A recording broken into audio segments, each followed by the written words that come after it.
The story of the business is told on the P&L. People will say it's told by the marketing efforts and it's told via Sephora and Boots, and it's not. I'm sorry, it's bullshit. It's told by the P&L. The biggest mistake I made was... In today's episode, we interview Adam Bouris, the co-founder and CEO of Who is Elijah. Who is Elijah was traction on the get-go. From the moment it was brought to life. It was like we are chasing product because we don't have enough. You're always looking at the numbers, the metrics. You want reporting, and you want it immediately. Adam's deep understanding of business, financials, and e-commerce has helped scale and guide Who is Elijah to incredible success.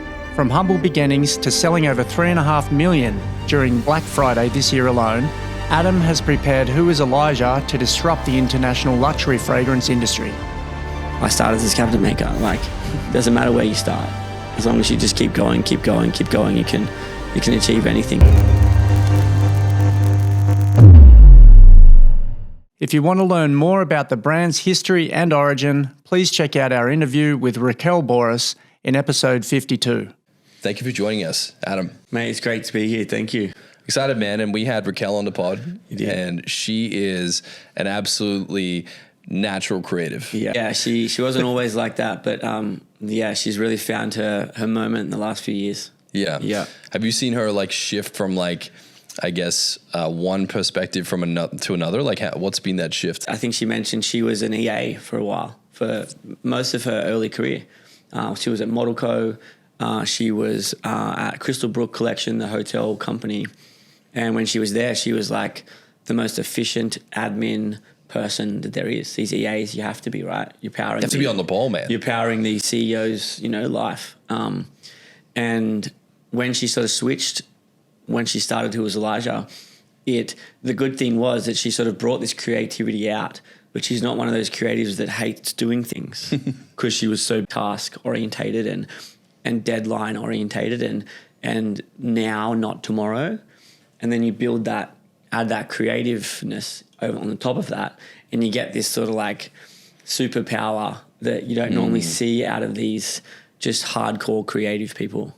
I find that interesting, and when I was recently having a conversation with my mentor, he said that we all have parts in us, and there's different parts that are good at different things. Yeah. And he said to me, there's a good book about this. It's called No Bad Parts. Okay. So there's different components of our psyche. Yeah. According to, I guess, some of what psychologists look at from Carl Jung and whatever, it sounds like maybe she had a part of her that was very regimented and another part of her that was super creative.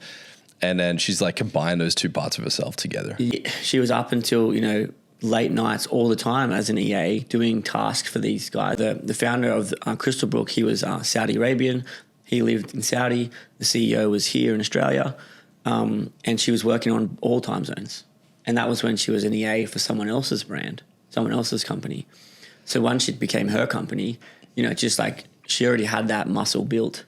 And obviously only not that long ago, probably only 12 months ago. I mean, there's still times where she's up, in the middle of the night talking to the UK PR or whatever. But, in those early days, she was up on a laptop doing customer service at 2 a.m. or she just had that in her always.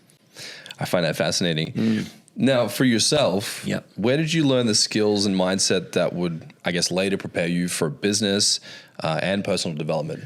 Yeah, so I think when I go back to how I found the drive, how that came to me and when it happened, when I sort of can now with hindsight look back on it and figure out when it was, I think for me, my sporting career when I was younger was really the driver for the fundamentals of business. Really? And I played a lot of rugby league. I played, the semi-professional rugby league. I played for the Greek national team. Okay. And in those early years of rugby, I knew I wasn't the most talented. I could play. We had a team where, there was 17 of us and, 13 or 14 would get picked in the rep teams, in the rep sides. We were unbeatable as a rugby league team from when I was 11 years old to when I was 21 years old. And it came down to our coaches just building us from boys into men early on. And that competitiveness that we sort of harbored as kids into men stayed with me for a long time. I was always first to training and last there because I wasn't the best, but I was in the best team. So I always had to be like making sure I was going to get picked. And it was probably this, I was a good player.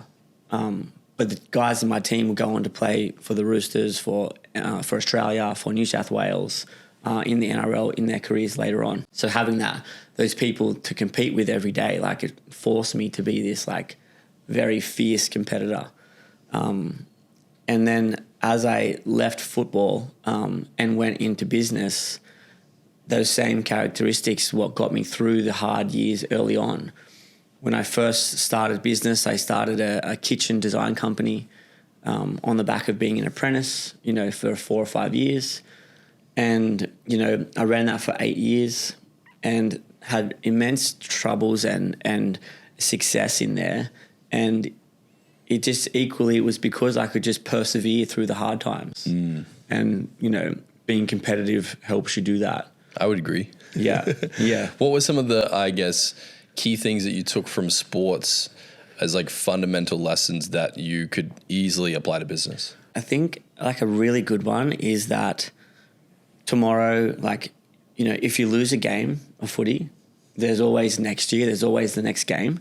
And it's always about like when you go back to training on Tuesday, it was either you're going to get absolutely destroyed by the coach or for us, it was destroyed either way, win or lose. But it was about, we would always reflect, we'd have our time together. And if we played poorly, we wouldn't touch a football for a week. And it would just be laps and, training till you can't stand. Yeah. And that was the punishment that we would get for losing as a team. But it was never like, this like really bad sort of situation. It was all around, look, guys, you lost. This is why you lost. You weren't fit enough. They out-muscled you. Now we're going to fix that this week. Wow. And in business, it's the same thing. You get this time to reflect when you make a mistake, and you have to take that time to like look back on the mistakes that you made and retrain your body or remake new decisions or rehire different people or re-strategize because the strategy was wrong. I think that win or lose mindset from early sporting days for me has like definitely propelled me forward because I don't complain about the mistakes. I don't complain about, the wrong decisions. We just get on with it and we can, play another game the next day. So then how do you correlate this, you can't touch the football for a week. They out-muscled you, we got to muscle up. How do you translate that into business? Like what would someone, I guess, take from that and go, okay, when it comes to this in business, like with the cabinetry business, like how did that lesson apply? Well, we got, I got like a few builders that we worked with back then.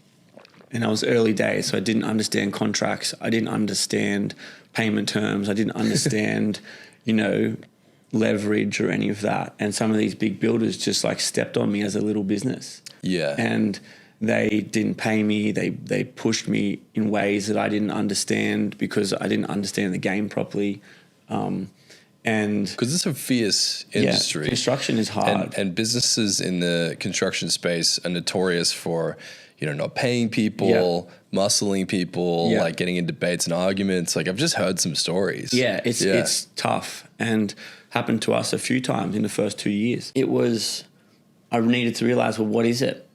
What do I need to fix? I need a contract. And my contract needs to be better than their contract. And I'm just not going to sign their contract. If they give me a piece of paper, I'm not signing it. You can sign mine or I'll go somewhere else. Right. And obviously it's hard early days because you want the work, especially in construction. But I just built, the lesson learned was I keep signing their paper and this keeps... It was like losing the game. I keep losing again. Yeah. So I'm going to make my own contract and I'm going to make them sign it. And that was the lesson learned, and it was, painful. But the difference is in the game of rugby league, it happens immediately the next week. In construction or in any business, it takes months for those decisions to come back to life again after, you get a new contract or you change something. Sometimes you don't see it for 6 months, the effect of it for a while. So that's where business is, the patience comes into it because you don't get that immediate, resolved straight away from a decision. So that's why it's, you know, it's a long game. I would agree. It's very much a long game. And I got a guy on my team, his name's Jason, and he jokes about it. He calls it champagne and razor blades. Okay. 1 week business can feel like you're popping champagne. It's all great. And the next week it feels like razor blades. Yeah. As an entrepreneur, it constantly feels like you're at a high, you're at a low, you're at the peak, you're in the valley. And it's cliche, but you know, there's so many lessons that have to be learned in those early days.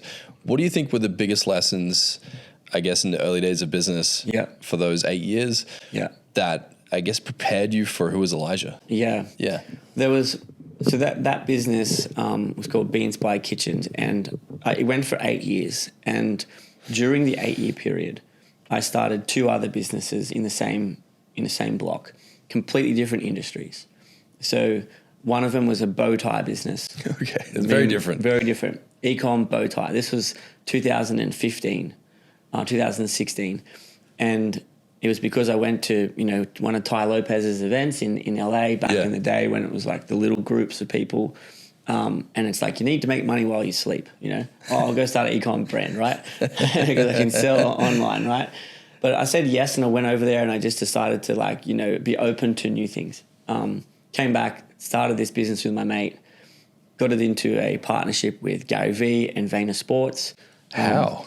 On the back of, like, you know, pretty much we was doing the garage, right? And how it happens wild. So we were 1 year in to this brand. It was called Nice Ties Finish Last, right? That's pretty great. NTFL was the acronym. And do you still have the trademark? That's brilliant. Still have it. I looked at the Instagram the other day and I'm like, it could have had legs, this. Yeah. Because we were sort of like, we had a cool product. I was very like influencer driven back then and creator driven back then, based off what I learned from Ty and the American world at the time. And then Gary Vee just posted on his short story when he had probably 2 million followers. So, you know, he wasn't what he is now, but he definitely wasn't on zero. He said, hey, I'm looking for a men's accessory company. Hit me up. So I'm like, I'm one of them. Wow. And I just DM'd back and I said, I'm one of them. This is what we do. It's called NTFL. Yeah. And then he hit back straight away. He's like, looks epic, bro. Send me details to Tyler. Holy crap. Yeah. And I'm like, holy shit. Because I was a big fan of him. Yeah, me too. You know, growing in those early years, still am now. But him and Ty, obviously Gary went a different path, but I listened to them a lot early days. And then all of a sudden I was on a plane to New York to his office, and I had some bow ties that I packed in my garage. Yeah. Same garage that who was Elijah started in. Something about that garage, man. Yeah, same garage. Went there with him and showed them. So Vayner Sports had just started the agency for the NFL players and the sporting athletes. AJ and another guy were like, it was only 3 of them at the time. It was brand new, and they were looking for partners. So gave them the bow ties. They gave it to a bunch of their NFL players, and they started making content with it. So that was me saying yes to an opportunity that, like, why not just ask and see what happens? Yeah. Right? On the back of that, no sales came from the creators, from the content. And now what I know now about e-commerce, I know exactly why. But back then I was like, well, of course these guys are going to post and we're going to make heaps of money. And that's how it should work. And what I thought then was that back then there was actually no mechanism in any of the apps to be able to purchase from the creators' content. Oh, I see. Yeah. Right? So like even now here in Australia, we don't have Instagram Shop or any of that stuff. And none of that was even a thing back then.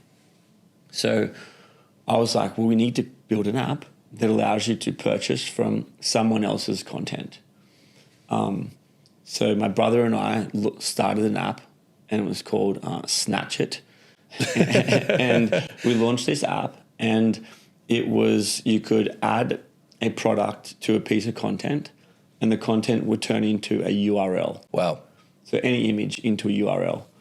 And you could put the URL anywhere, obviously email, swipe up, text, whatever. And essentially you'd be checking out from the content. It wouldn't direct you to the website, the purchase would happen inside the asset. Interesting. So we launched it on the back of Nice Tires finished last, not converting. We got it to about 10,000 users, 200 brands, and we're trying to get funding, and it just failed. And, you know, after on the back of that, Who is Elijah was starting to move, and all of these things built me into what Who is Elijah is now. But I think what I learned in my early years about business, and I totally get now in hindsight, when the entrepreneurs that we all look at, the Gary V's and everyone, they all say, do as much as you can when you're young. And just figure a few things out, try a bunch of stuff and see what sticks. And I was blindly listening to that back then, because I was, you know, listening to Gary a lot. I was listening to all of these now big guys when they were still on their early growth journeys. I just listened to them, like, you know, these guys say that it's right, I'm just going to do it. Yeah. And now when I look back on the 3 or 4 businesses that I had, like I sold the kitchen business, so that was somewhat of a success. The bow tie business just stopped because the app took off. So you could say the bow tie business failed. The app failed because we couldn't get funding for it, because I wasn't a credible founder and we didn't have as much traction as Instagram did when they got bought out. So big difference. A big difference, right? Yeah. So I think the early years for me was just about trying as many things as I could. Failing fast, and not fatally though. I think we almost failed, I guess you could call it, was almost fatal, the app failure, because of how much money my brother and I put into it. But I didn't die, I'm still here. Like I had something else come up with Raquel, and I think a lot of people, especially these younger kids these days, these younger, you know, entrepreneurs that are wanting more, they just need to go and try 5 things in 6 months or 5 things in 2 years, you know. And I know that the power of like just doing one thing is very important, because that's what I do now. I just do Who is Elijah, that's it. But sometimes these younger people that don't know what they want, they don't have a brand that's got traction straight away. They need to go and try things. And I think that there's power in trying something, see if it resonates, fail fast, move on to the next one. Yeah, it makes sense to me, because I you know, when you look at it, being young and being in the world of business, you're kind of in this limbo of like, I don't know what I want to do. I don't know what I'm good at. You're still kind of exploring your skills, your traits, your ambitions. And I agree. I ran really fast at a lot of different things. I went all in on MLM. Yeah. Simultaneously, I was trying to build an entrepreneurial event company. Simultaneously, I was trying to do all this other stuff. And you don't necessarily make a lot of money, but you learn a lot of skills, and you meet a lot of people, and you figure yourself out. And then when something clicks, and you know it when it clicks, you kind of get this feeling like, oh, this is the thing. Yeah. That's when I felt that I needed to start going all in. It sounds like you did the same thing, which was you're trying this different stuff. You're like, maybe this is going to work, doesn't work. Maybe this is going to work. And sometimes things can look amazing. Like it's totally going to work out. But then, like you said, the Nice Tires finished last. You know. It seemed like it had legs. And even when I look at it now, I'll show you the Instagram later. It's like, it's still cool. Yeah. So maybe you can leverage like your current success and bring it back. Resurrect that thing. And look, the app was a cool thing. Like it was something that was brand new. We pitched it all over the world. We had meetings. You know, we're in Afterpay's office every other month. ZipPay's office every other month. Blackbird here. You know, these guys were all interested. And I think timing is important when you do these things. At the time, Instagram, you know, was having its big moment, I guess. It wasn't its early moment. It was 2016, 2017. And it was really growing quickly in the US. And, you know, there was a lot of functional things to it that weren't built yet, right? Like Reels was nowhere. Short Story was just coming, you know, on the back of Snapchat. The actual back-end functions of it, connecting Shopify to it, product tagging, when they were playing around with the shop section of it, that was all like still brand new then. So we were like, well, this is going to work. But But at the time, it seemed like there was a lot of founders that were getting funding because they were ex-Google or ex-Shopify or ex-Facebook, which is, it doesn't matter if they were ex-marketing assistant. They were still ex-Shopify. My brother and I was a cabinet maker and had a bow tie business. Right? So no one was going to, give us a shot unless we had, 1 million users or 50,000 users or a perfect 3-year business plan, So, there's lots of lessons there. As you were saying there, you're in the room with Afterpay and these big tech companies. Yeah. What did you learn from that? Like, you're like, I'm this cabinetry guy with this tie brand, and now I'm pitching to this huge multi-billion dollar corporation. It was nerve-wracking, It was, I wouldn't say scary, but like you feel very vulnerable and you feel like a cabinet maker in a tech in a tech room. Like, what am I doing here? What am I doing here? Those are the thoughts you have in the back of your head. Will they respect me? Have I put this pitch deck together properly? Have we, thought of all the things that they're going to, critique us on? What if they just go, guys, someone else is doing this. We have the network. We've already seen it before. You guys are too slow. You're out. All of those things go through your mind. And then when you get there, most of the time, people are very happy for you. And they're actually like shocked that these, 2 brothers from Cronulla that are tradies could come up with something so significant. So we would always leave the meetings and it was like such like a high of energy and this roller coaster of like, we're going to be a billionaire, like they're going to invest in us and, they've got, 50,000 retailers and we need those retailers on the app. So they're going to do it. They said to come back and change this. And if we change that, then they'll be in, and we just went down that path with a few of them a few times. And obviously in those very fast moving tech spaces, things change for them 6 months down the line and they get too busy or something else happens and you just go to you're just not important anymore. Yeah.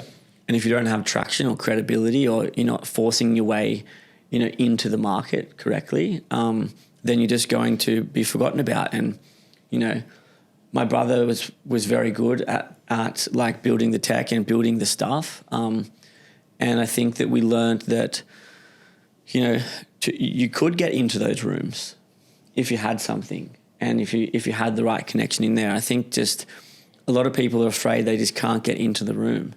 And just getting into the room is a pretty significant thing.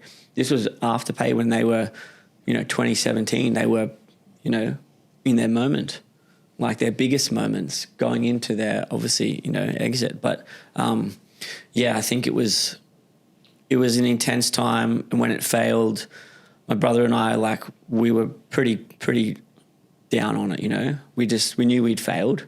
And I think part of us knew that they were maybe right, that we were these just 2 guys from Cronulla that were construction guys and you weren't going to make it in this world. And that sat with me for about 5 minutes, to be fair. And it probably sat with my brother for a bit longer. How did you feel in that moment?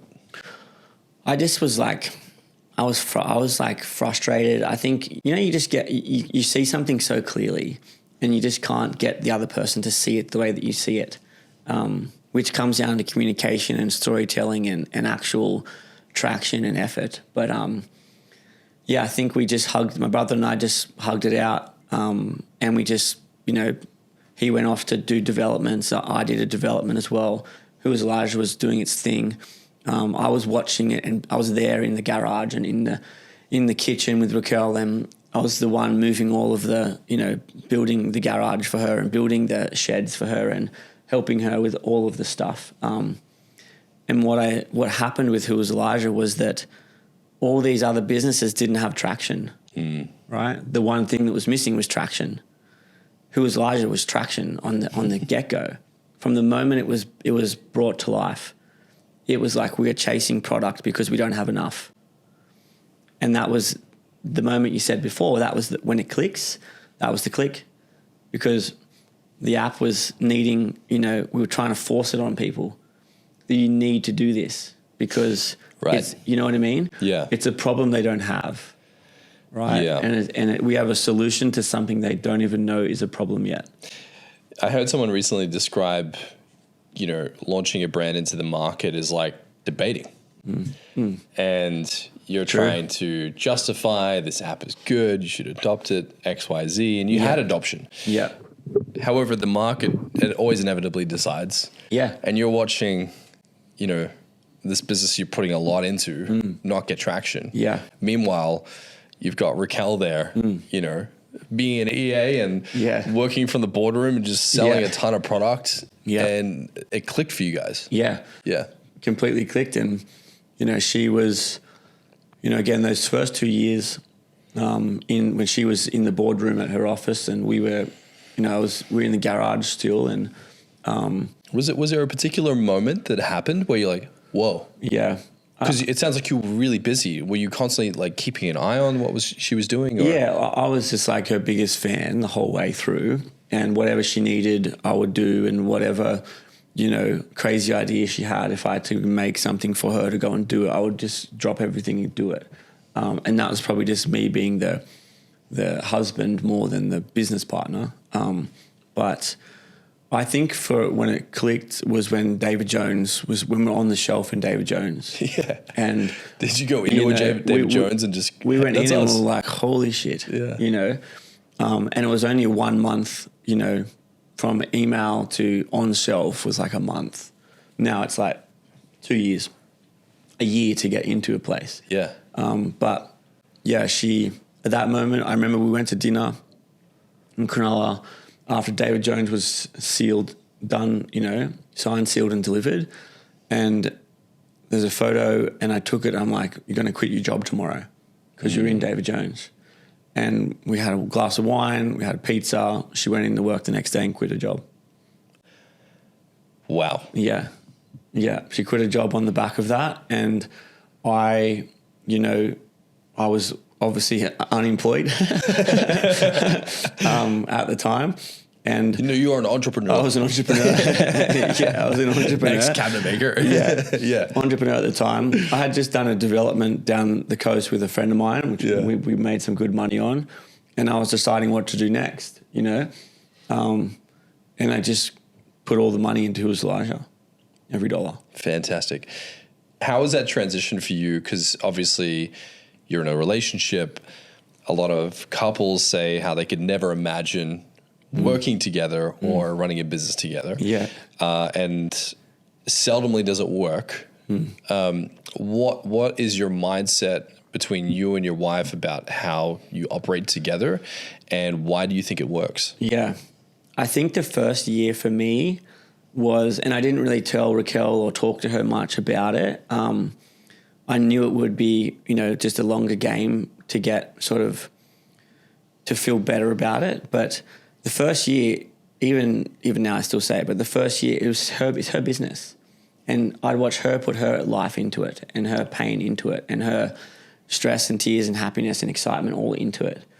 So I wasn't going to come in and start to take over. I was just going to be there to support her. And what was a weird moment for me as like a man, I guess, who's always been the provider and has always been the breadwinner and has always been that not that Raquel was ever not making money, but when I had my own things going and you're in that passion and that excitement that you're in control of, that first 12 months when essentially she's still in control of the company bank account and the operations and the things. And the business was still like very early days. We weren't making much money at all. And, we were sort of paying each other like a little bit of a wage here and there, like nothing much. All of a sudden I felt like a bit of a burden to the business. Right. Because I didn't have a job as such to help us outside of the business. I'd obviously invested, a bunch of money into it, but that goes pretty quickly in when you're working with retailers and marketing and all sorts of things. So the first 12 months, I sort of felt like I lost a little bit of, not lost, but I lost a little bit of like my masculine, like I'm in charge of my own, life here.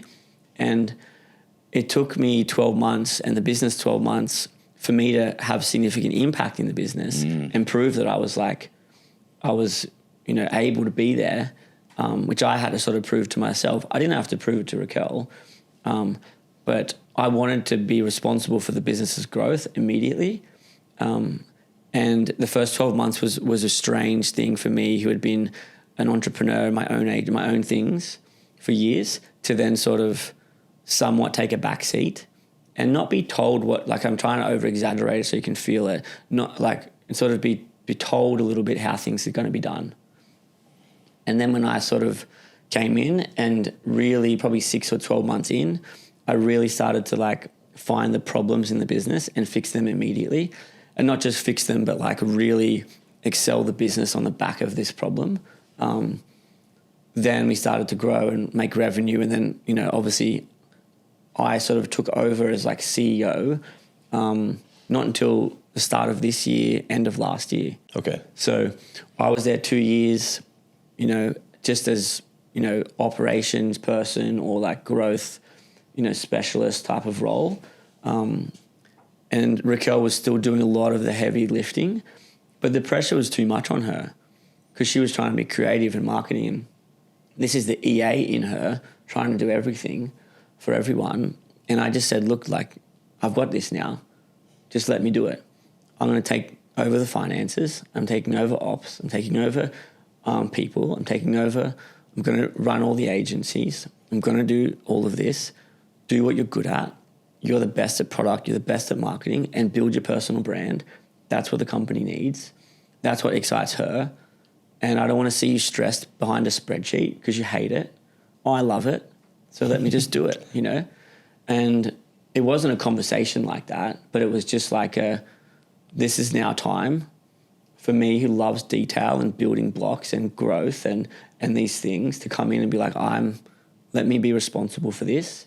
And go and make incredible products, go and make incredible marketing moments, and be the face of the brand. And everything else other than that, I've got it. Because e-commerce is a complicated system. Yeah. And I can only imagine Raquel's relief in that moment. Yeah. For the business, when you're seeing the success in the business and the two of you figuring out your place in the business, how do you feel that there's a fusion between your personal development and success, Raquel's personal development and success, and the company's? Yeah. Do you look at them as one and the same? Like, how do you kind of look at that? Yeah. I wouldn't say that we've like planned like, you know, things in that structure, in that process, but the way that it's naturally happened for us is, you know, I think the first step was Raquel becoming the face of the brand and being confident in front of the camera and really owning that founder-led brand. When that happened 2 years ago, things started to pick up for sure. Second to that was when I took over the advertising for the business, and I learnt Meta and Google and TikTok and learnt it top to bottom and really took control of that. So that was a big personal development thing for me. It was like, there's a problem in the business. We don't know what these agencies are doing. We don't know if they are, you know, telling us the truth. We don't know any of this. They could have been telling us the truth. We didn't know. We just look at money spent, money in, money gone. We could have had bad cash flow. We could have had a bad balance sheet. We could have had a bad P&L. We were just letting the agencies be the sole responsibility for the business's growth. Which is terrifying because you famously fired your marketing agency and then, like you said, you learned Meta ads all by yourself because I think too often I see this happen where I talk to a business owner, especially in the e-commerce space, because it's so dependent upon consistent advertising and consistent, you know, attention through the website, is that people don't understand the numbers, the metrics, and the mechanics that generate profit in their business. They give all the responsibility to a third party. Yeah. What's your advice to someone who's thinking like that right now, where they're like, well, that's their job, that's why I pay them? Yeah. I think, you know, knowing what a P&L is, knowing what a balance sheet is, knowing what a cash flow statement is, like, if you could just turn your business off and learn that for 6 months or 12 months and get best in class at it, your business is in a significantly better spot than probably 70, 80% of most businesses out there. Yeah. We brought on Paul Waddy from Paul Waddy Commerce, and he sat with us he's been with us for 2 years now, and he really taught me how to structure a P&L. How do you structure a P&L for an e-com business? For an e-com business, so it's figuring out like what metrics go into gross profit first of all. Yeah. And for us and for everyone, it should be cost of goods, landed cost of goods from your supplier into your warehouse. Then it's for us, because we have a production element in-house, we have warehouse wages for the production. Then there's shipping. So shipping being us shipping externally to our 3PL partners, how much it costs us for DHL to do that. And then there's the fulfillment element of the pick and pack of the individual orders and last mile of those orders to the customer. So you're like breaking it down into stages, yeah, and looking at how each stage breaks down into cost. Into cost, correct. And then there's merchant fees from, Afterpay, ZipPay, these guys have fees tied into things.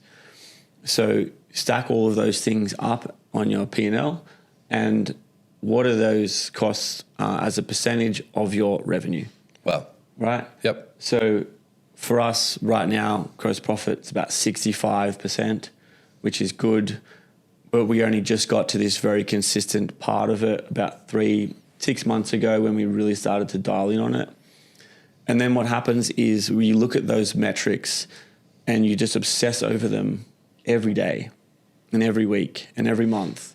And you start asking yourself, how can I reduce these down? Not by reducing quality, not by reducing, customer loyalty, not by doing anything ridiculous that's going to hurt the brand, by doing only things that are going to help you scale and help you bring these costs to a more manageable point.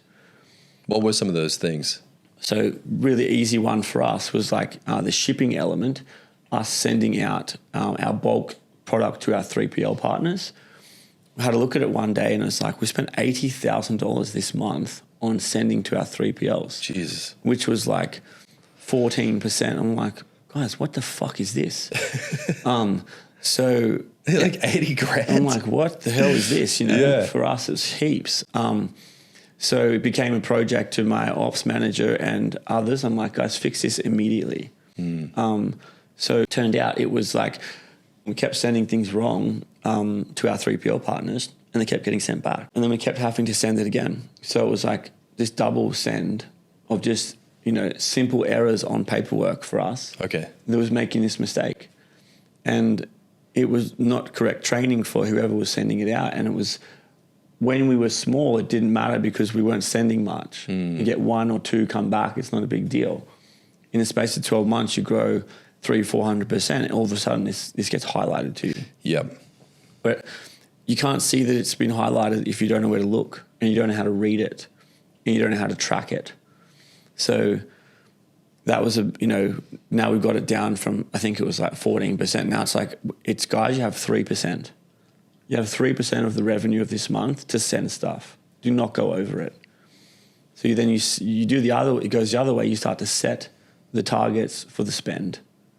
And once you do that, you start to track it. You start to think of more efficient ways to do things. Instead of sending 2, once or twice a week, let's just send 1. Does that work?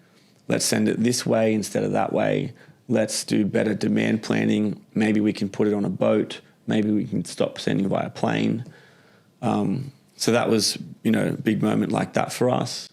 So it sounds to me like you're always looking at the numbers, the metrics. You want reporting, and you want it immediately, and you want to understand it. I can agree. Like, I'm not in the e-commerce space. I'm in the agency building space, and we sell creative and products, and we have deadlines and X, Y, Z. And it wasn't until like a year and a half ago we sat down properly and thoroughly started to look at the numbers. So I thought. Then 6 months ago we hired a CFO, and then we're like, oh, we're not tracking anywhere near the stuff we need to be tracking. and he was going into everything. Yeah. And he's like, what are we doing here? He's like, there's 2% here, 1% there, 3% here, 18% there. And you stack it together and you're like, that's a lot of money, man. It's heaps. Yeah. And when you stack it on top of each other in your profit and loss, and then you monitor it, it's like, it's such a profound moment when you go, oh, fuck. It makes you sick. I just had this immediate regret. I'm like, what have I been doing for 5 years? Yeah. So you're right. I think so often in business, people don't know their numbers. They don't have their reporting. They don't have their stats. And you're saying clarity. What does that give you in a business? That's right. It gives you confidence, and it gives you this control back in your future for your company. You can decide in that moment, we need to get to work. We need to fix some things, instead of not knowing, and in the same week you might say yes to this big marketing expense because you didn't have awareness about what was actually going on. So you might have the awareness, you might have the opportunity of the marketing thing happen, and you'll just say no, I'm not doing it. And that's when discipline comes into it. And you start to, if you have good advice, you guys had a CFO. I sort of learned to be a CFO with Paul and a few other advisors that I have. I wanted to know it. Like, you have to know. It's your responsibility. And if I was going to be responsible, I want to be best in class at it. I don't just want to be mediocre. I don't just want to be like, the 70% of everyone else. I want to be able to dominate in this. And I feel like this year I was terrible at the start of the year. I feel like I'm pretty good at it now. I feel like I can zone in on any metric immediately now with my eyes closed, and I can pick it apart. And I can teach it to my team. We hired a marketing manager. She came on and showed me how to visualize it better, because I'm not good on spreadsheets.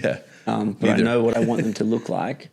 And she has been amazing for us. So, knowing it yourself, bringing in people to support you.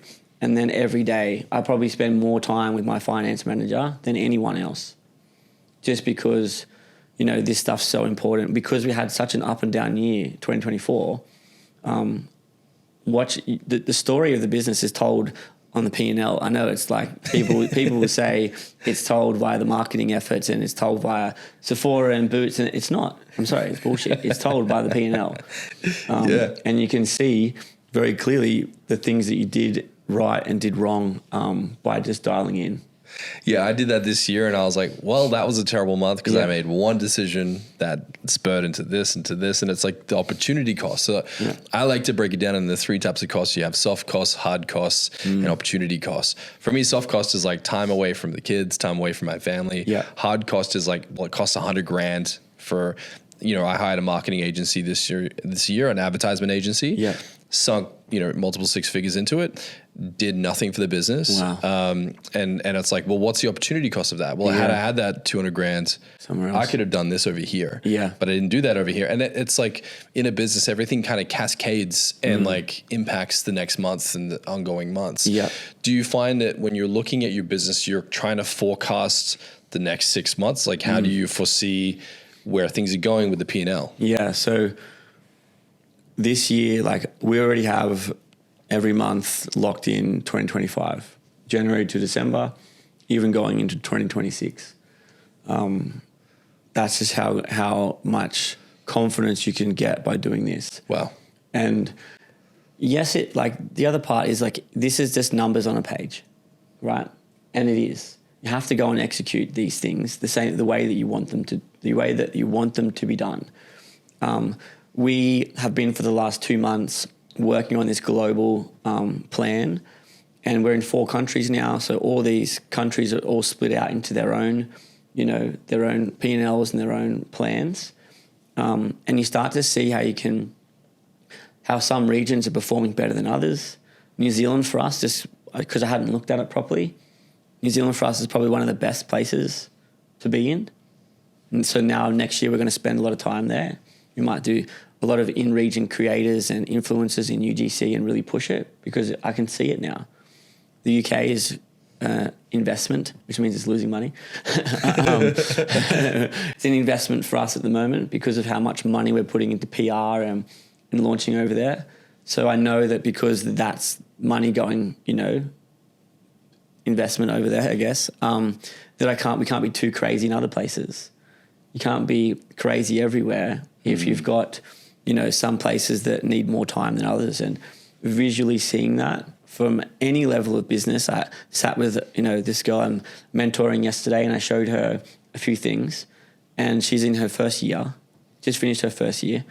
And I'm like, if I knew this at the end of my first year, holy shit, things will be different. I'm 6 years in, and now we're here. And I think anyone listening, the quicker you can get to understanding it, it's not an overnight thing. For you to be intuitively attached to every metric in your business financially, it takes you 12 months. But if you start today, this time next year, you'll be very good at it. You previously scaled your business to 40 staff, and you currently have 20 staff. Yeah. How did the challenges of scaling and staff management help with what you're doing with the P&Ls, the cash flow? Like, how did this all interconnect? Business owners, if you're stuck using one platform for every project, you're probably stuck in a growth bottleneck. More clients means more hires, which just adds noise and cuts into profits. To break the loop, you need flexible tools that don't stretch your resources. Wix Studio is a smart addition to your business toolkit. Intuitive by design, your team can quickly master the platform and focus on the work that matters the most. Then keep up the momentum with a built-in management tool, a unified dashboard, reusable assets, and a Figma plugin that turns static design into launch-ready websites. With robust native business solutions like bookings, e-commerce, and events, you can take any project at any scale without the added cost of third-party plugins. Plus, Wix Studio is a low-maintenance platform, meaning you can redirect the client budget towards real growth initiatives. Think more value for clients, steady income streams, and stronger relationships. To get started, simply go to wix.com/studio. I think the problem that happened was that we planned out the next 6 months or 12, about 8 months of the year, about 8 months ago now. And we planned it out based on hope. Right? Let's just, of course we can do that. We should be doing that at this point. We're 5 years in. We've got this. We're here. We should easily get that number per month easily from a revenue perspective. I know this brand that's doing that. I know that brand that's doing that. Without any structure or process conversation, it was like, I think we should be at $1 million a month, or $2 million a month, or whatever the number is, on this date. So when we get there, we're going to have more time, more money to spend on wages. So that sounds to me like comparison and justification. Yeah, of course. That's exactly what it was. It was, we don't know what we're doing. We think we do, but we don't. We've just learned how to look at the numbers properly. And that's like forecast out best case scenario. Now I forecast worst case scenario. Forecast out best case scenario and see where we can spend money. And it's the dumbest thing you can do. Right? So obviously we're going to go from, $500,000 a month to $700,000 a month the next month, which is a 3-week period. And you're going to increase your business scale by 20 or 30 or 40%. How are you going to do it? We would just put the number there. Just be like, oh yeah, we'll get that easy, no worries. So that means we could spend more in marketing, we could spend more in wages, we could spend more here, here, and here. And then you start to think, well, if we do get to that number, we're going to need people at that time to help us in those moments. So let's go and find people, right? Let's go and find people. We're going to need a head of marketing, a marketing manager, a product manager. We're going to need all these people because when we get to that number, which we don't know how to get to yet, when we get to that number, we're going to need them. And it's delusion. It's ridiculous. So we did that. And we went and hired people. And we hired good people, to be fair. Like, I'm not taking away from the guys that we hired. They were very good at their jobs. But we just didn't know how to get to the target. So they became these significant expenses. And because we could track the revenue and we could track the wages percentage per revenue very easily, when it was like 30% of revenue was going to wages, I was like, guys, this is a problem. So I sort of tried one last little effort. I'm like, we've got all these people here. They're all great. This is going to be, we've got everyone we need for 2 million or 2.5 million a month now. Guys, let's get it. This is how we're going to do it. So I laid out the plan, wholesale to be this, retail to be this, online to be this, new acquisition for retail here, like laid it out. But it was a plan that needed to be done in 3 months. And the team that we had based on that plan was not the right team, because I didn't have the right plan when I hired these people in the beginning. I brought them in, I said, this is what we need, this is where we're heading, this is what's going on. And then when I realized it wasn't going to happen, and I knew that we needed to switch from this retail focus to e-com focus, I learned about content engines and tracking individual assets correctly and how to actually dominate that space in the e-com world. It just lit a fire in me. I'm like, this is it. This is for us. I knew the people we had weren't e-com dominators.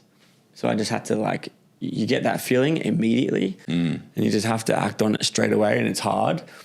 But the moment I knew, I walked into the office and I'm like, what the fuck are all these people doing here? Like, what do they even do? And I'm like, I hired them. It's my fault.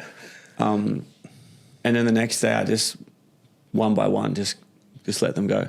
Yeah. Lots of tears, lots of anger from them. Some of them had left jobs. Some of them had done, changed their lives around a bit, which is horrific for me to be that person that did that for them.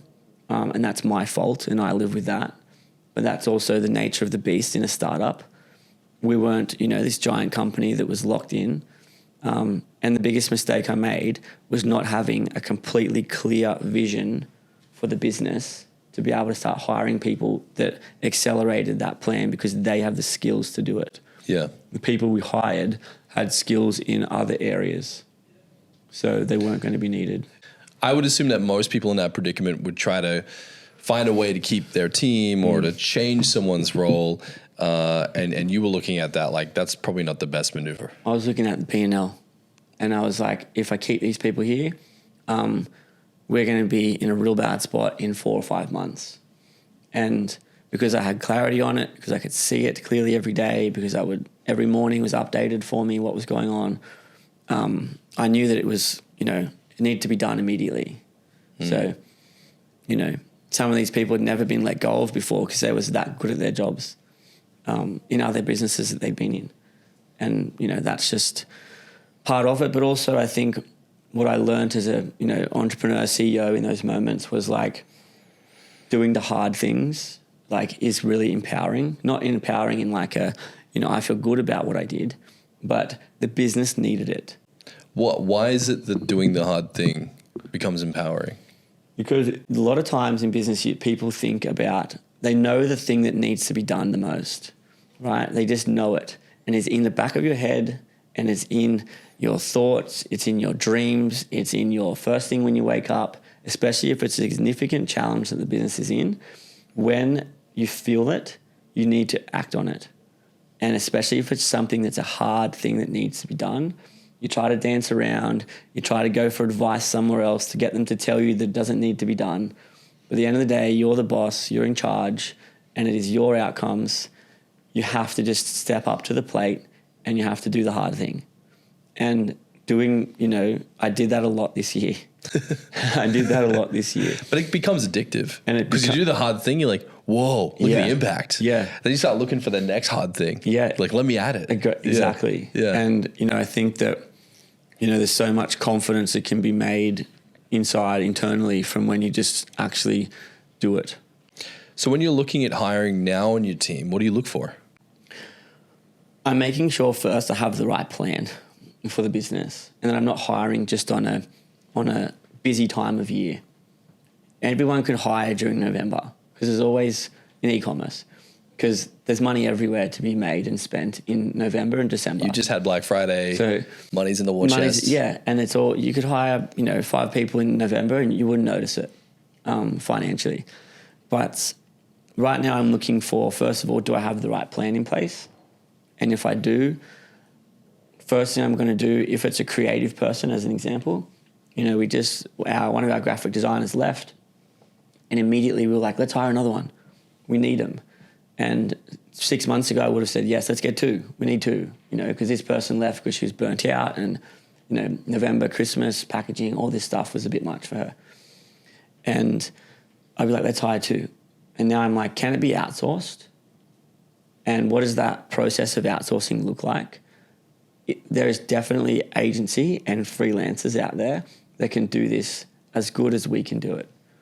What does the process look like? Let's go and find these people, get pricing, get a feel for them. Can they keep up with the brand? Do they have bandwidth to do this, this, and this? So we went and found freelancers for graphic design straight away instead of hiring in-house. And the graphic designer freelancers, they're sort of like, they get paid to be for you to be happy.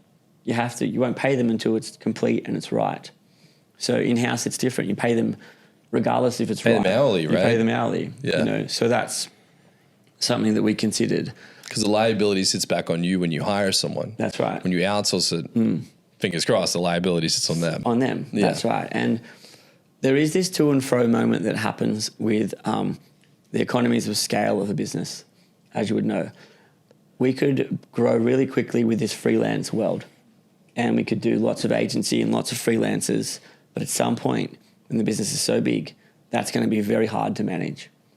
And then you're going to want to bring it back in-house because the agency fees to run these other things twice as much as it would be to run a full in-house team. And then once you bring it in-house and you run the in-house team, they start to get overworked and overwhelmed. So you start to look back for other help externally again. And that's what I think happens as businesses grow and businesses scale. But yeah, we look for agency first, and if it can be done, if we can manage it, is it going to burn out the team that's now in charge of the agency? Because that's a consideration. And then, you know, if we really need it, we don't really hire now unless we really need it. Yeah. Yeah. Yeah. Now, when it comes back to culture and I guess balancing, you know, the headcount that currently is in the team before you expand it, you guys seem to place a strong focus on nurturing staff development, both professionally and personally, both in the workplace and at home. Yeah. How do you foster a culture of self-improvement? Yeah, it's something that I don't think we've spent enough time on internally with our team, to be completely fair. I think the business has grown very quickly, and it's sort of forced the guys to grow with it. I'm not sitting there having, you know, constructive 2-hour meetings about their personal growth with them as much as I would like to. More of a practice of osmosis. Yeah. They're watching this happen. Yeah, and they sort of have to they have to learn this thing because it's stopping the business from growing. The crew that we have now, we call them our OG crew, they want to work for the brand. They love the brand. They love Raquel and I. And Raquel and I need to make sure they always feel like that, whether that's through, you know, bonuses or through trips away or through constant improvement in their work. Because I do think that, you know, everyone wants to improve. Everyone wants to get to that next level. There's one girl in particular that I think of, and she's like very growth driven. She's young, 22, 23, our creative and content manager. She's always comes down to my office and she's like, what can I do next? How do I grow? I want to build out a team. I want this. Can I do this? How do I do this? So I'm always constantly thinking about her and how I can push the business bigger so that she has more work to do that's in that next level for her. And then where I think I struggle with it is I was a cabinet maker, right? Beforehand. Yeah. And I built apps that failed, you know, and Raquel was an EA, right? We're not CMOs. We're not CFOs or CEOs by description, by default, right? Neither of us have done this before at this level. So I can't really teach them the right way to do it. I can go out and I can lead and I can push my boundaries to grow the business. But does it mean my ops manager that's currently with me, is she an actual ops manager?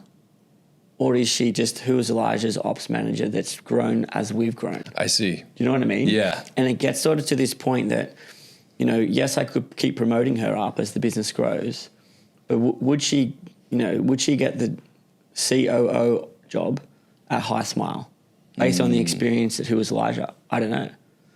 Because the COO requirements, we might tick them off, but are we actually that good at them? Yeah.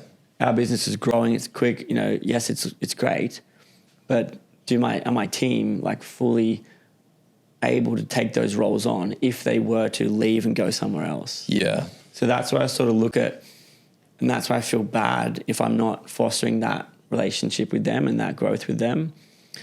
And I don't know how to answer it correctly, because I want them to succeed. I want them to one day, if they ever leave, I want them to go and get the COO job at High Smile.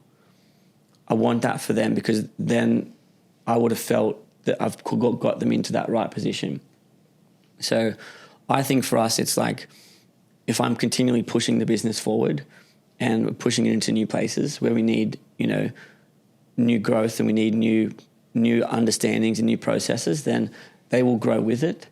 I'm sure there'll come a time in a couple of years where we need to hire these professional C-level people to come in and not just, take control of a bigger business, but to teach the team below.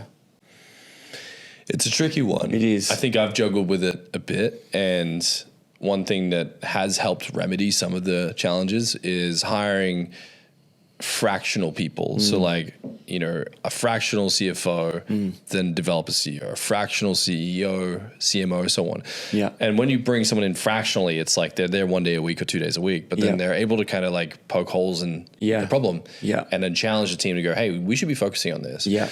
And if they step up to the plate, rad. If they don't, well, okay. Yeah. Option B. Yeah.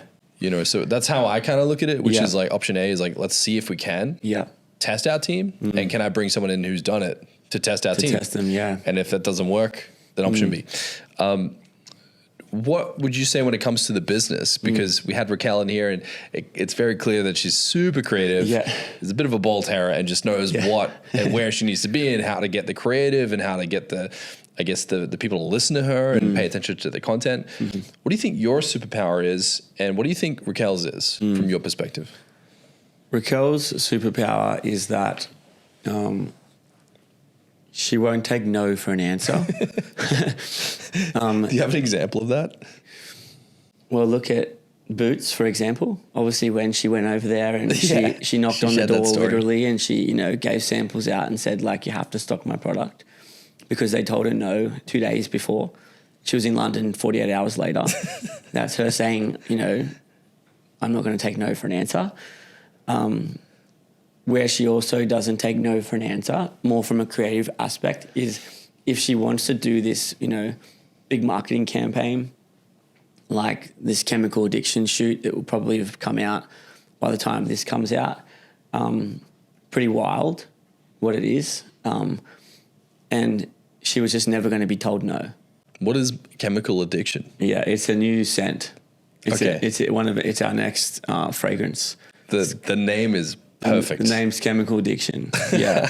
So it's coming out end of Jan, and the shoot for it's pretty cool. And she thought of it, she brought the team into it, and it almost was supposed to happen one day. She wasn't into some of the props, some of the things, some of the outfits. She cancelled it, photographers, everything cancelled.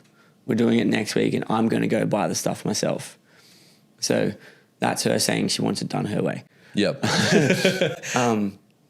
My superpower, I think so, like, I just love the details, and not that I'm like, I don't get like, what is it called?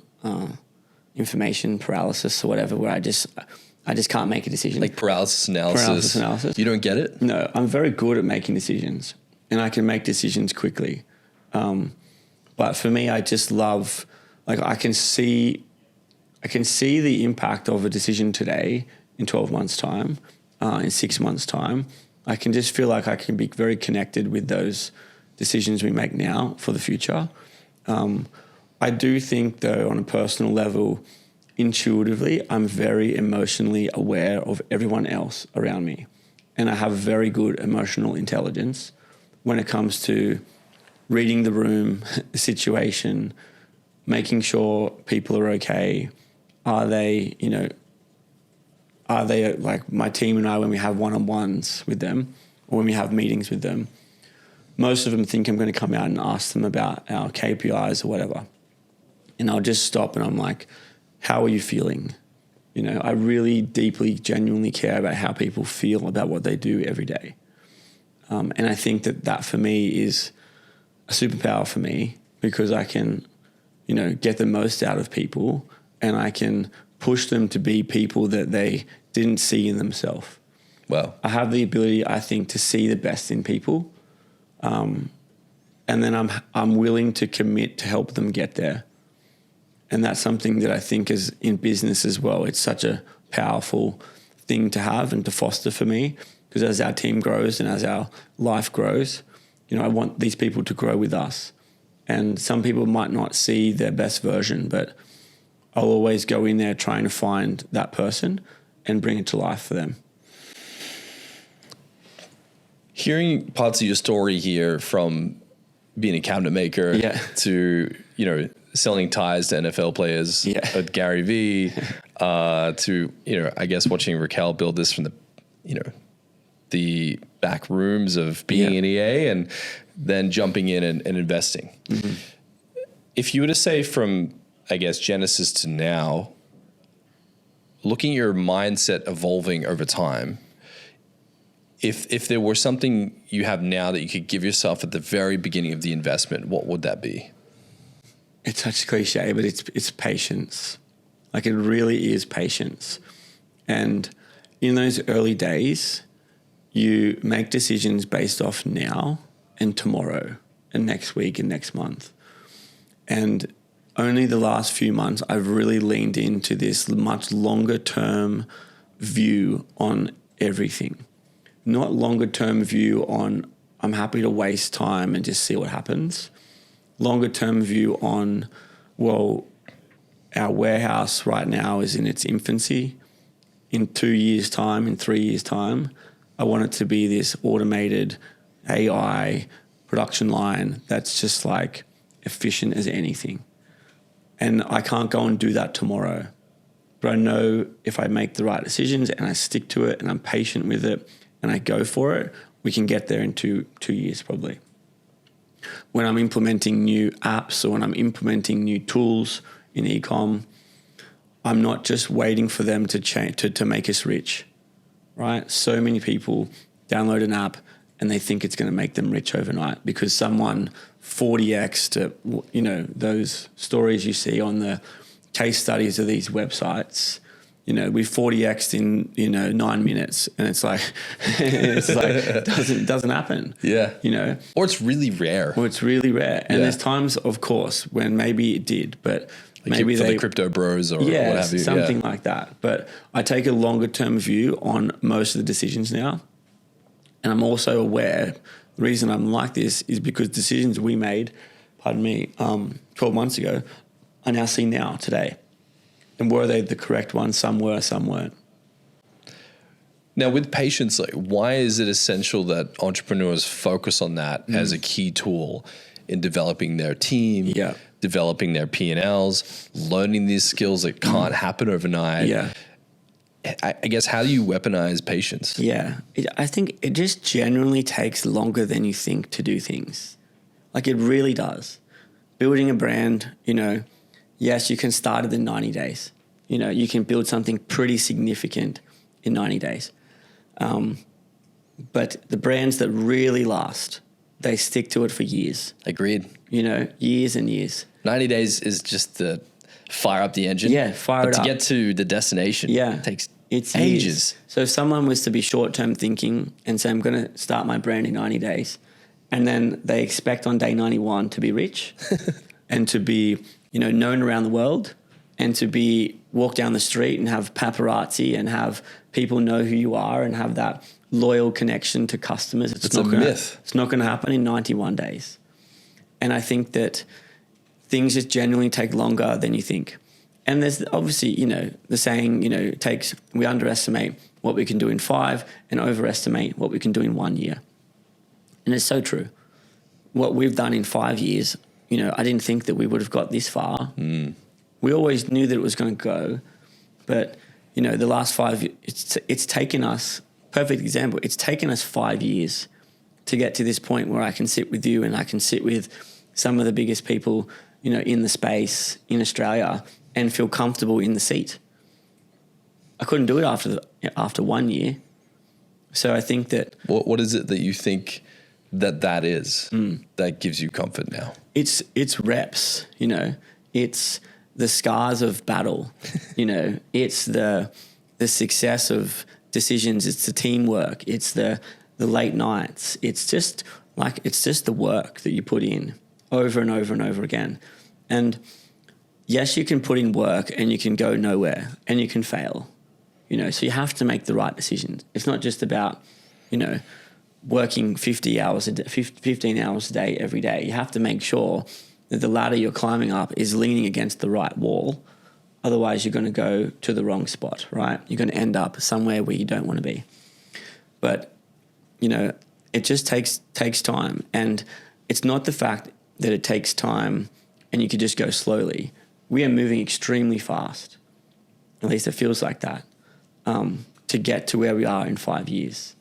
I see what you're saying. I have this term, and I don't know if it sounds like crap, but the term I coined was patience agility. Yeah. Because you hear patience and you think, okay, slow it down. Yeah. That's not the case. No. Patience is just like, it's going to take time. Yeah. The agility piece is like, we got to act now. Yeah. So it's like, what can we invest in agility into? And then what's the thing we're waiting for? Yeah. You know? No, love that. I'm going to take that. Steal it. Yeah. But yeah, patience, agility, it sounds like what you're describing there is like, hey, we can't just be like, you know, where is it? And then the house is burning down and we're panicking. Yeah. It's like, it's going to take time. It's going to take 2 years to do this automated system. Yeah. But there's something I need to do today. What's that first piece? Yeah. What's the second piece? And then you start like stringing those things together and it takes 2 years. Yeah. You know, you lay down a brick today and then you're trying to build the Taj Mahal. Yeah. But it's like, that starts with a brick.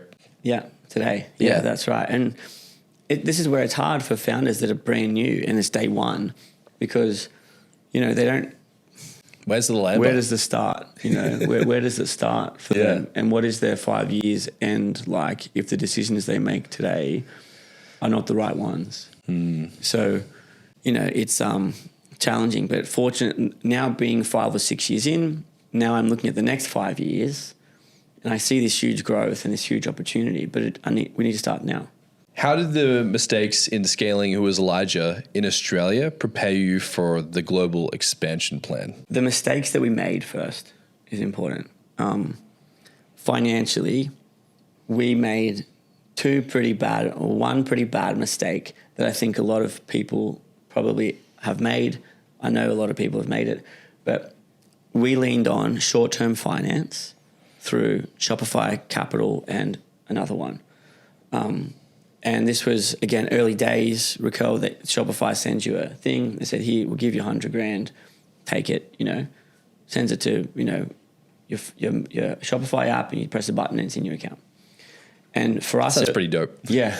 For us, you know, that was those thing. early days, the first couple of years, you know, didn't know what the effect of that could be.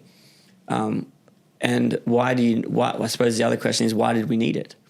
And for us, we were retail heavy. So we were 70, 80% retail operated and our sales were 80% from retail and wholesale. So that world is a very different world to e-commerce. The payment terms from retailers are 60 days, 90 days, and then they pay you late because they don't care about you. You've got to order large bulks amount of inventory, which in the early days, you don't have payment terms with your suppliers. So you have to pay for things up front. So you pay for product up front from your suppliers. You make it, you send it to a retailer, and you don't get paid for 90 days. So you're of course in this bad position.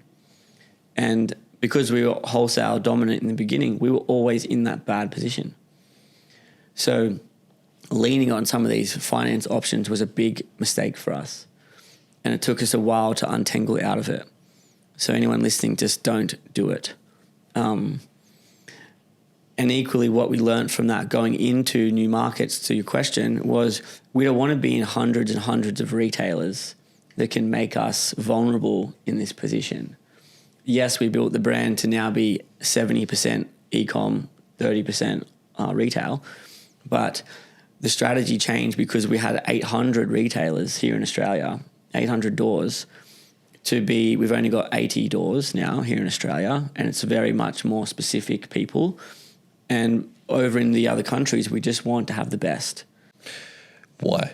Because 800 doors sounds a lot better than 80. Yeah, and it does seem that way. And if we were in 800 Sephora doors, that's great. But if we were in 800 boutique doors, we were dealing with 800 individuals. Right. So you're dealing with too many liabilities. Too many liabilities. Too many people like could potentially pay late or not pay or whatever. Yeah, that's right. So that was like a big problem for us that we didn't know probably for the first 2 years because it was small scale, but it still adds up and it eats away as you grow. From an e-com perspective, going into new countries, what we learned this year was building out these content engines to... What's a content engine? So this is for us something that I learned about 6 months ago, a bit longer actually. Simon Beard told me about it. A few of the people in e-commerce equation, Jay's group, told me about it. And it's really like, how do you produce the volume of assets that you need in your e-com business to compete with everybody else? And a lot of people, obviously it's different now, but 2 years ago you would just post on socials and you'd use that creative in ads, and that was sort of your ad strategy. Right, most people would have done that. Job done. Yeah, job done. And today it's just far too competitive. So you need to have a completely different ad strategy to your social strategy. So the ad strategy for us, we call it a content engine, is how many content pillars do we have available, which is just a style of content. Founder, creative, UGC, flat lay, ingredients, e-com imagery. Those are the styles of creative. And then how many of those assets for, say, one of our product, Nomad, how many of those styles do we have live in the market? You really need 5 of each style per product going through these content engines all the time. Once you know that, and we think we've got, say, 13 products, you need 5 assets times 20 pillars times 13 products. It's like, that's about 900 pieces of content. Yeah, it's a lot of work. That's a lot of work. But also when you do when you take a look at your existing content library, you realize there's a lot of opportunity because you haven't made all these assets. And you'll find that your best sellers probably have the most amount of content for them. And your worst sellers probably don't have any content. Maybe it is a shitty product, but give it a chance and go and make some content for it. So taking that into the UK, taking that into Europe, taking that into New Zealand and the US to do in-region lifestyle, UGC, creator, founder videos, all in the regions. That's like on day one over there is what we're doing. And obviously took us years to get to that here. Yeah, because what you're saying there, it sounds like it'd be very rare for a competitor to be doing that. Yeah. And if you can be the one psychopath that's doing that, you're going to get the attention. And it really, like e-com is who can spend the most money on Facebook effectively, right? And yes, you got to build brand. Yes, you have to do all of those social things and you have to do all of that. But the advertising world, the winners win because they have more effective, good content. Right, that's it. Full stop. Full stop. Who has the most amount of really good creative that's crushing it in the ad accounts? And I think that sounds like your X factor. Yeah. Right? Raquel's really good at the creative. Yeah. You're really good at the analysis and the numbers. Yeah. And it sounds like both of you are very patience, agility oriented, where you're like, big picture, let's build it. Yeah. But let's work now. And you're making a lot of micro decisions that lead to that big decision. Yeah, correct. That's, and the two of us every day, obviously we married together. We're married. So every day, 20, 15, 16 hours a day, we are talking about the business.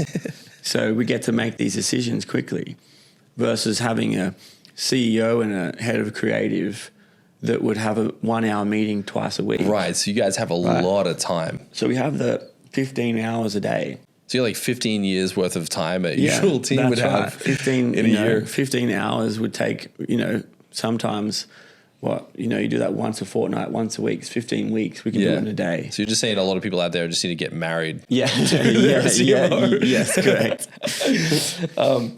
Okay. So like another question I have here that I'm really interested in knowing is like, how do you balance the delicate relationship between, I guess, the retailers and maintaining the premium brands? Because it sounds like it's a bit of a tightrope situation where you're trying to balance it just right on the knife's edge. Yeah, it's hard because we didn't know it in the beginning. So we didn't realize how much these retailers were all intertwined with each other and how much some retailers like despise the other one, right? And like gang wars. Yeah. And it's like, if you're in that retailer, we are not touching you. Wow. Right? Yeah. And it might not be because they're direct competitors, but it might be because, if we were in Chemist Warehouse and we're trying to be a luxury brand, even though Louis Vuitton's in there and Gucci's in there, and even though there's brands in there, because they sell the most in Australia, but if we were in there, we're not going to get into David Jones because the brand alignment is different. So and you don't have the household name that a Louis Vuitton has yet. That's right. Because both of them are like, please just let us stock you. Please just let us stock you. That's Whereas in your case, they're like, well, you're not that big yet. Yeah, correct. Yeah, know your place. And here in Australia, we obviously, we went in to Priceline, which was, not a good decision, I don't think, from a branding perspective. And it affected us with Sephora here in Australia. Sephora is still, we're with them, we're growing with them here in Australia. But Sephora is this big, beast of a thing globally. And if you can get into Sephora, it's obviously, game changing for your brand. But you have to be very careful with who you align yourself with as far as other retailers so that Sephora sort of don't feel like a competitor to that person, or they feel like somewhat they get the exclusivity to the brand. Do you see that changing as you evolve into the future and globally? Yeah, I think we're just on a call out the front before we came in with our global team about the 3-year, 5-year plan, right? Because patience agility starts today, and it takes 2 years to get into these places. So any decision we make today that could be a short-term, what used to be a money grab, a short-term decision could seriously affect us getting into Sephora Europe in mid-2026, because these retailers have closed. You're not going to get into Sephora in 2025. It's over, right? It takes that long to get in. They've booked up all of their shelf space. They've done all of their stuff. All their promos are locked in till December next year. Wow. You're not in. So to get in, you're in 2026, and it's September 2026. So if you make a wrong decision today, they could drop you at the last minute. And then people will say, and I sort of say as well, why are we just pandering to these big places? Why don't we just go and dominate ourselves and let them come to us? And that's part of the discussion. It's like, how big can we go by ourselves, and how much can we be undeniable to these places so that they're trying to come to us versus the other way around? I think we're somewhat established enough to be able to do a collab with some of the biggest creators in the world to then show to these retailers, we're here to stay. We've just done this with Khloe Kardashian, we've just done this with Alex Earl, or we've just done this with this. And we can exclusively give you the drop to your stores if you give us X. So that's how I think about it. I'm like, I don't want to wait 2 years for them to say no. I want us to be undeniably a decision for them sooner rather than later, so that they have to have us in 18 months. This feels very much like 3D chess.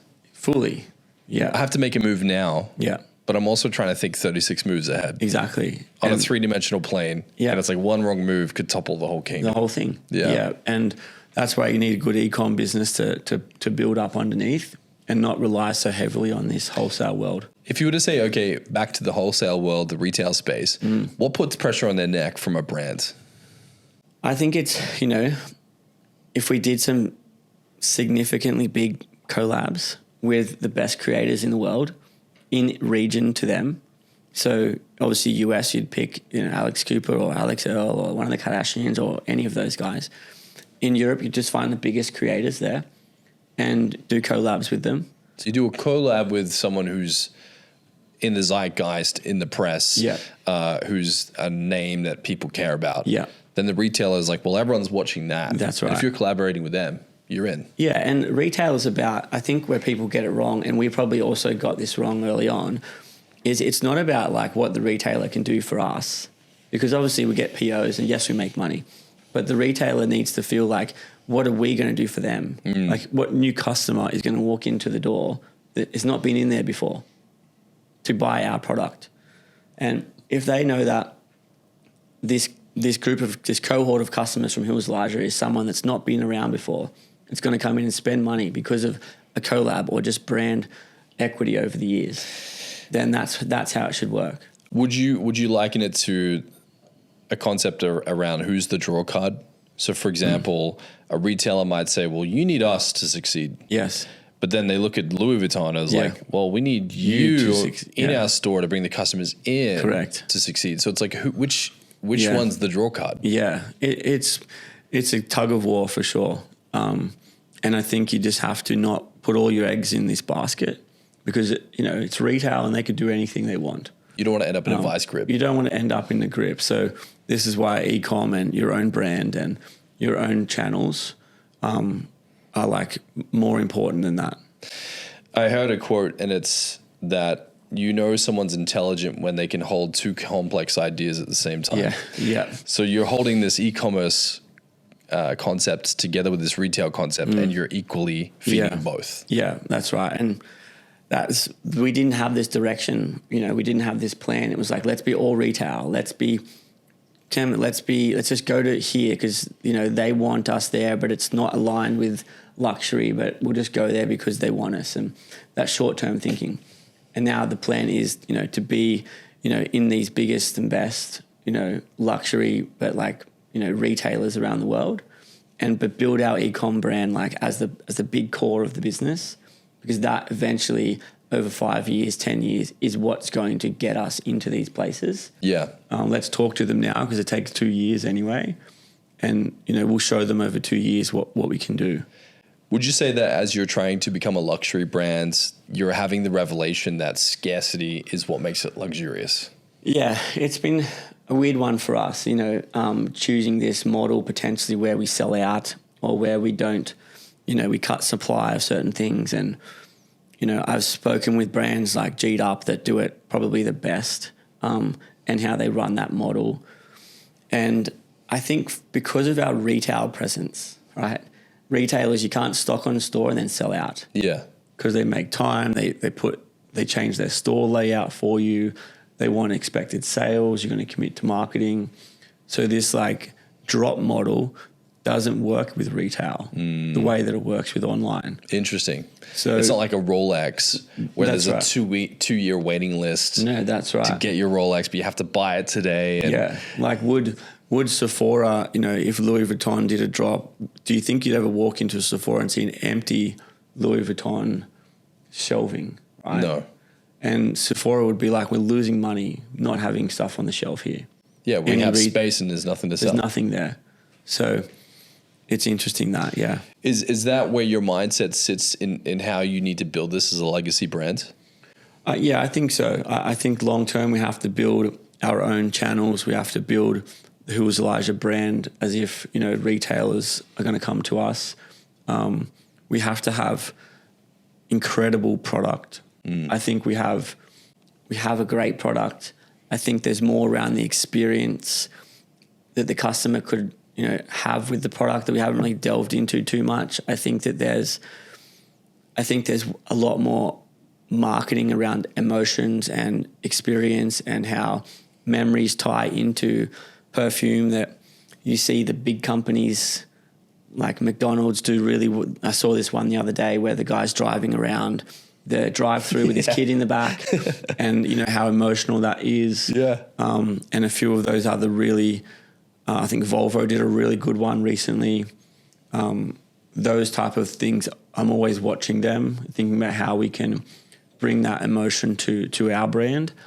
We're not there yet because I think overall we're too product focused at the moment because we're a brand new brand and we need to talk about the product. And then there's people that say, well, you should only post the product once a month, and I just don't think that would work for us right now. So I think there's this like growth in patience to build out that longer plan with that. I think there's a lot we can still do with it. Yeah. Yeah. And I think, you know, when you look at brands, typically it sits on the balance sheet. Yeah. Right. If your company is focused on predominantly selling products at a certain price point and the customers see it that way, then you might be able to sell your company for 2 or 3x what it currently builds in rev. Yeah. But if you have a brand, it's different. Hey, it's 8 or 10x. Yeah. And that sits on the balance sheet. Yeah.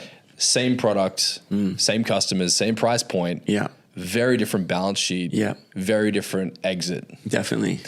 And whether you guys have the intention of exiting or not, that's another case. But like you're trying to build that into as much equity in the brand as possible. Yeah. And look, I definitely do think about, you know, an exit down the line, and what that would be.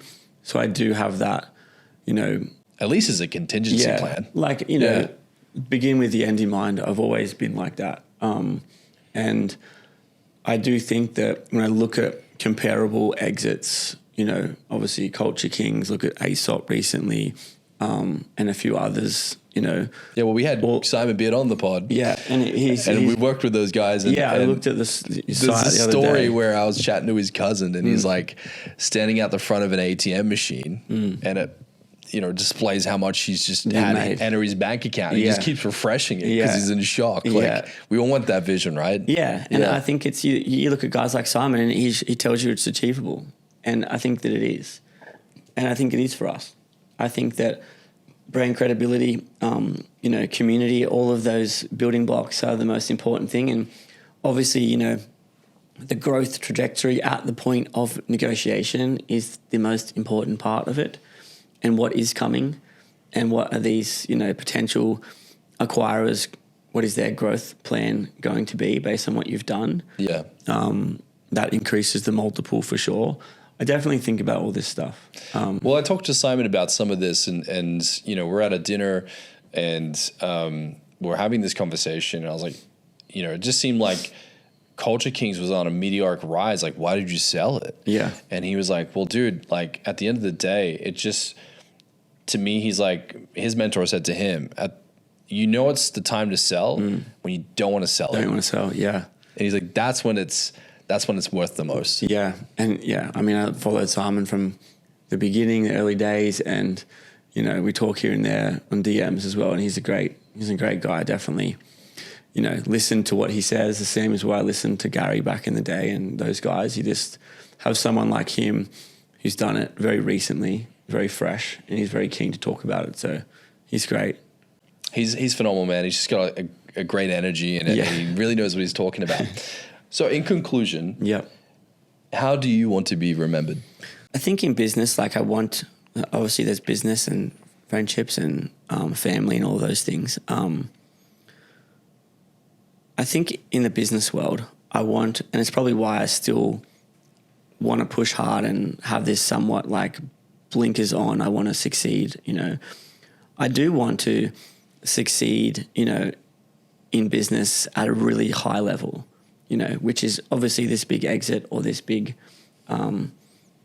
moment. But I think like, obviously, you know, so I'm related to Mark Bouris, and a lot of people would say, are you related to Mark, you know? And I want that to switch in a few years, right? Is he related to you? And for people to ask Mark if Mark's related to me, right? And I think that Mark and I would laugh at that if he heard that. But we'll snip it and we'll send it to him. Send it to him, yeah.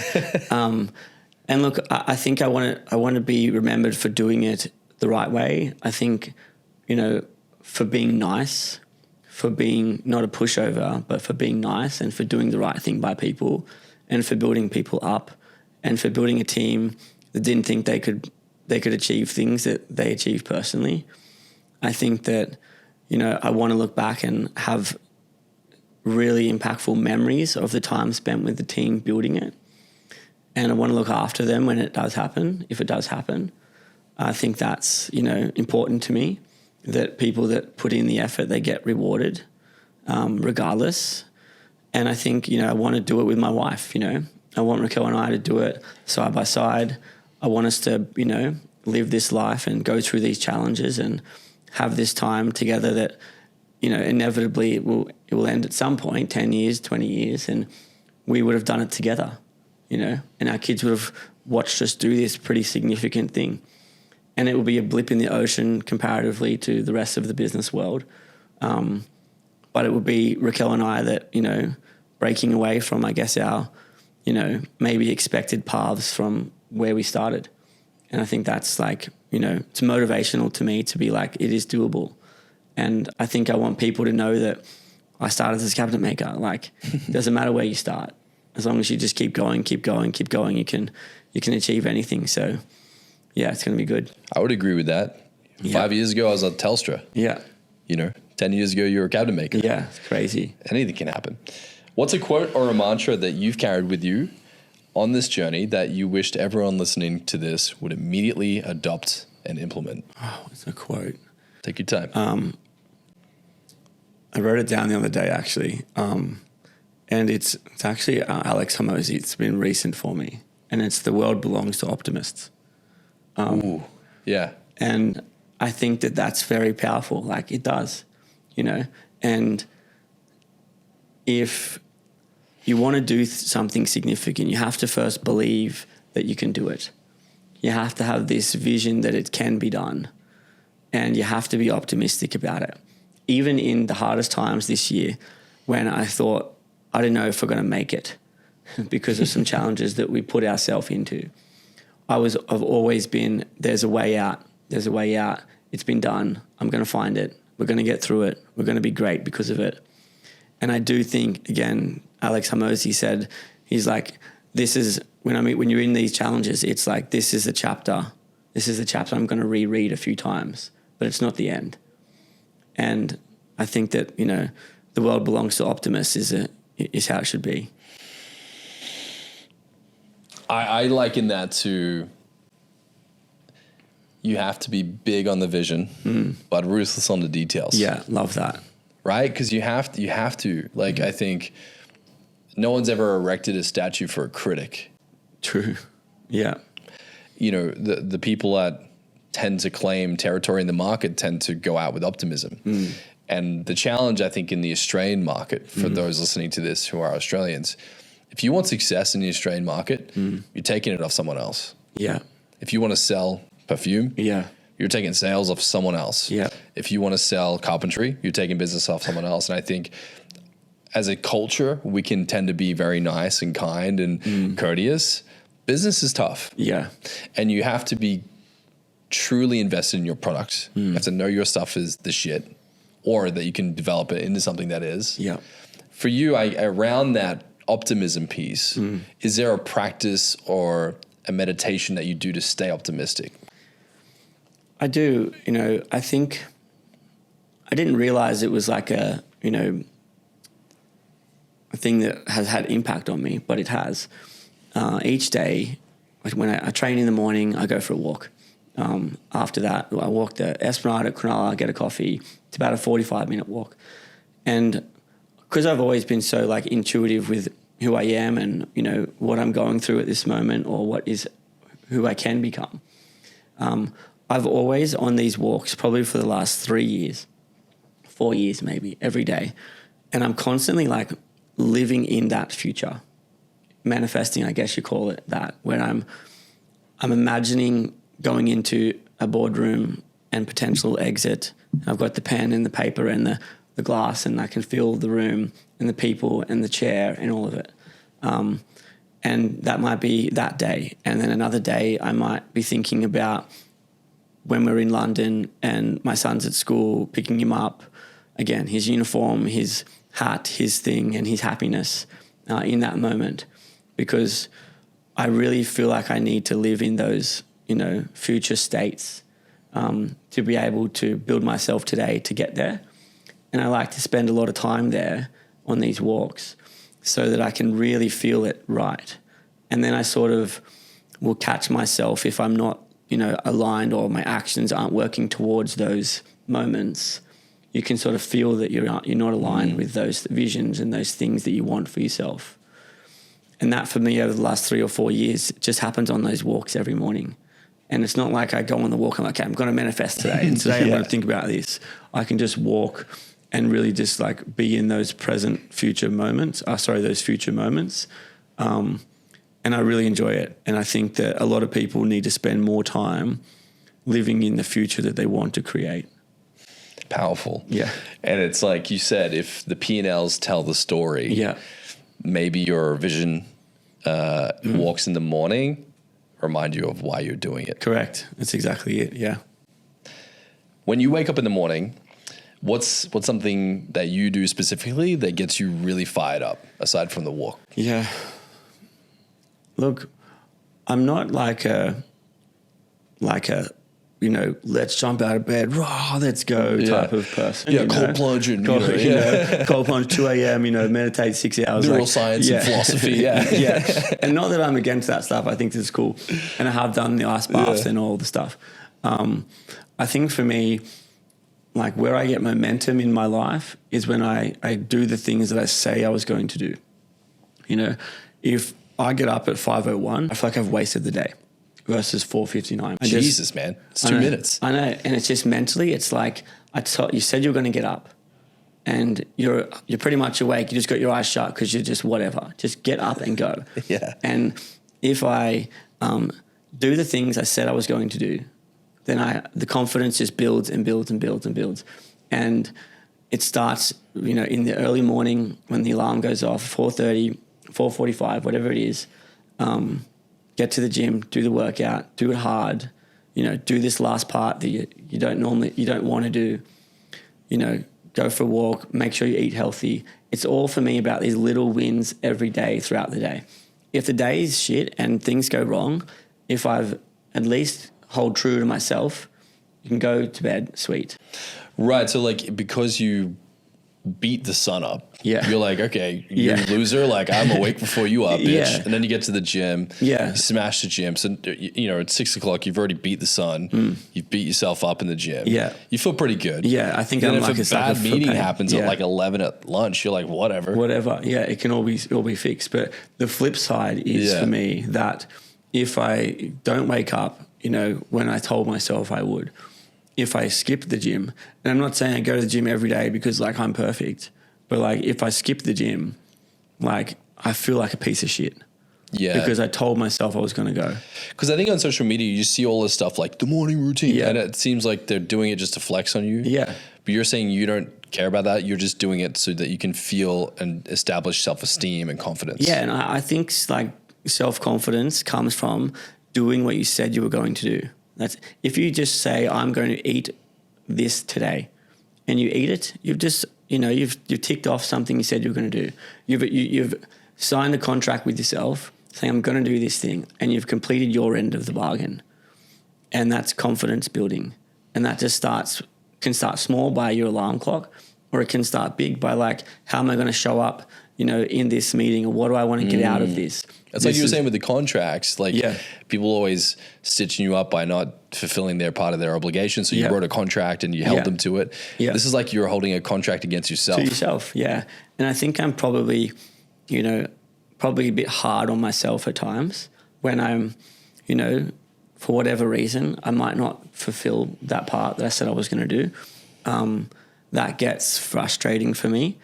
And then what happens to me, the flip side is I have to be careful I don't compound the bad decision. Because your kids are watching. Yeah, that's right. And I could, miss the gym and then eat a bad meal. Yeah. And then 3 or 4 things go. And then I'm not like, angry or anything like that. But, the next day is like, okay, I'm up at 4 because like, you didn't have the best day the day before. Yeah. And then equally it's like, don't be so hard on yourself that you don't find happiness in things because you didn't wake up at 4:48 instead of you woke up at 5:01 instead of 4:58. But that for me, when I'm at my best, to answer your question, is when I'm really doing the things I said I was going to do. I love that. I'm going to start implementing some more of that in my life. Yeah. I'm inspired. Now, last question, and be selfish. Yeah. What's something that you need right now that others can help you with? I think I need, from an e-com perspective, I need like a bit of a roadmap into the US world and the do's and don'ts for launching properly into the US from an ads perspective, brand perspective, positioning perspective. I feel genuinely like we're guessing. And I don't want to waste time climbing up the ladder, up the wrong tree, up the wrong wall, right? During the next 12 months or 18 months. I'm not expecting the US to kick until maybe mid 2026 from like retail perspective and activation perspective. But I want to have a really good 18 months there. Yeah. Basically, I also want to know what not to do because, you know, that's equally as important as knowing what to do. And you need to simultaneously do the right thing and not do the wrong thing at the same time. So I feel like I've got a really good grip on Australia, the UK. I know how that's going to go. New Zealand, I'm good there. I just don't know if the same strategy is going to work in the US.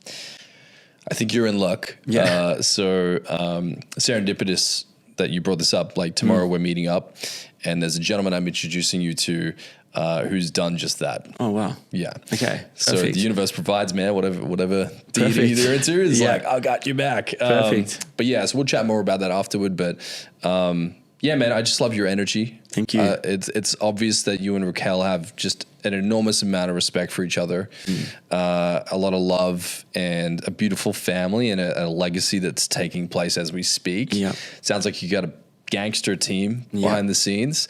And yeah, it just sounds like you got a really good grip on exactly where this is about to go. And you're open-minded that there's a lot left to learn. Yeah. Yeah, no, thank you. It's great to chat. But yeah, I feel like we're just getting started. I feel like, you know, the last 4 or 5 years have been ups and downs and unstructured and all of these things we spoke about. And I feel like 2025 is, you know, this not restart, but like back to day one again. And I like that day one mentality always. So yeah, we'll see where we go. Beautiful stuff. And I'm sure we'll get you back. Sounds good. Thank you so much. Yo, my name's Dane Walker and I am disgustingly obsessed with branding. I had to figure out a way to do branding every single day, so I branded myself.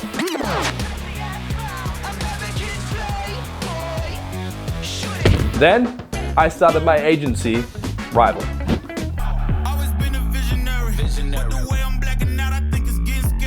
And hired a team of branding mavericks hell-bent on creating brands so good that they'll make your competition shit their pants.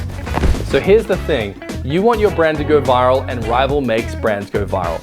That's why we're offering you a free 30-minute branding session to get an expert's opinion. If you don't believe me, the proof is in the pudding.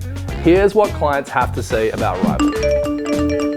Rival is trusted by brands like Nutrition Warehouse, Light My Bricks, and Vumi. So if you want to absolutely smoke the competition and make your brand go viral, hit the link below and book in your free 30-minute branding session.